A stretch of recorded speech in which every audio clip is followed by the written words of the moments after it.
শিশুরা জেনুইনলি ভালো তারাই কিন্তু ভালো বলবে। তা সুতরাং শিশুদের ভালোবাসা পেতে হলে আপনাকে জেনুইন ভাবে তাদেরকে মানে আদর সোহাগ দিয়ে তাকে লালন পালন করতে হবে। কারণ 4 ক্লাসের কথা হলো যে এখানে কোনো পড়াশোনা নাই। আপনি কি অক্ষর শেখানোর জন্য টাকা মানে তাদেরকে শিশুদের আনা হয়েছে? অক্ষর শেখানোর জন্য না, মানে তাকে যেন অ্যাক্টিভিটিস, তাকে ব্যায়াম বা তাকে কিভাবে কথা বলতে হয়, কিভাবে চলতে হয়, কিভাবে শেয়ারিং করা যায়, কিভাবে আরেকজনকে মেনে নেওয়া যায়, এইগুলো শেখানোর জন্য আর কি 4 ক্লাস। তো সেই কাজটা কিন্তু দুরূহ ব্যাপার, কারণ এরা এত পরিমাণে আপনাকে বিরক্ত করবে, মানে আপনি কথা বলতেছেন ও তার মধ্যে কথা বলবে। এখন যে যত ভালো অভিনয় পারে সে তত প্রাক প্রাথমিকের শিক্ষক হিসেবে কাজ করতে পারে ভালো।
আমি যখন বলবো বলি তখন তোমরা এভাবে হাতগুলো বন্ধ করবে, হাতের তালুটা এভাবে ধরে বন্ধ করবে।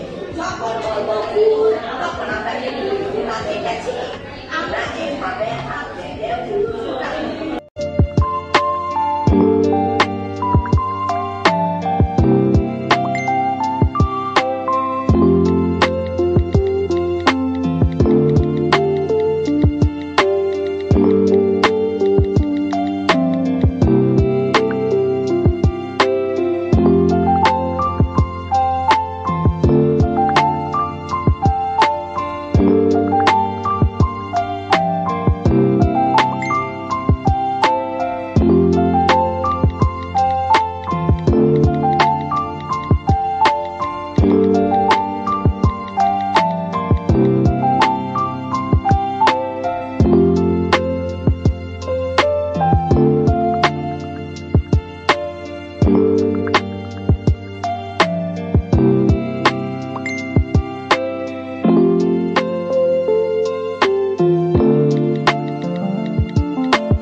দেখছেন হয়েছে সুন্দর চেষ্টা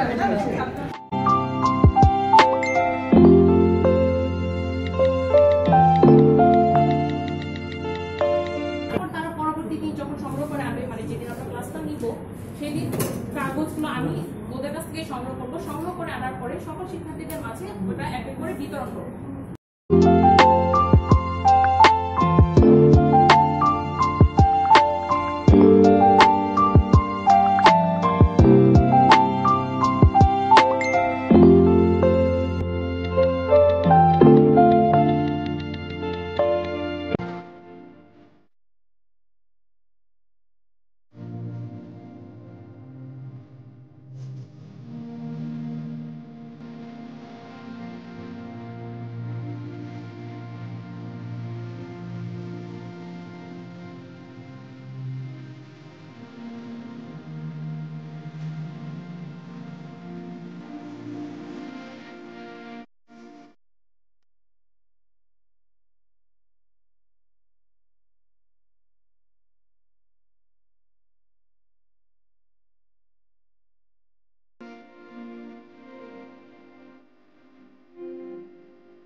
ছেলে এবং মেয়ে আলাদা আর কিছু নেই, ছেলে মেয়ে সমান। এছাড়া আরও একটি গুরুত্বপূর্ণ বিষয় আপনাদের সাথে আলোচনা করতে চাই, শিশুর জন্য যাতে সে কোনো গুড টাচ এবং ব্যাড টাচ, যেটা আমরা বলি মানে ভালো স্পর্শ এবং বন্ধু স্পর্শ, শিশুকে এই জায়গাটা অবশ্যই নিশ্চিত করে দেবেন।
ভিডিওটি ভালো লাগলে ইন্সট্রাক্টর আব্দুর রাজ্জাক চ্যানেলটি সাবস্ক্রাইব করুন এবং বেল বাটনটি চাপুন। লাইক, কমেন্ট ও শেয়ার করে অন্যদের দেখার সুযোগ করে দিন।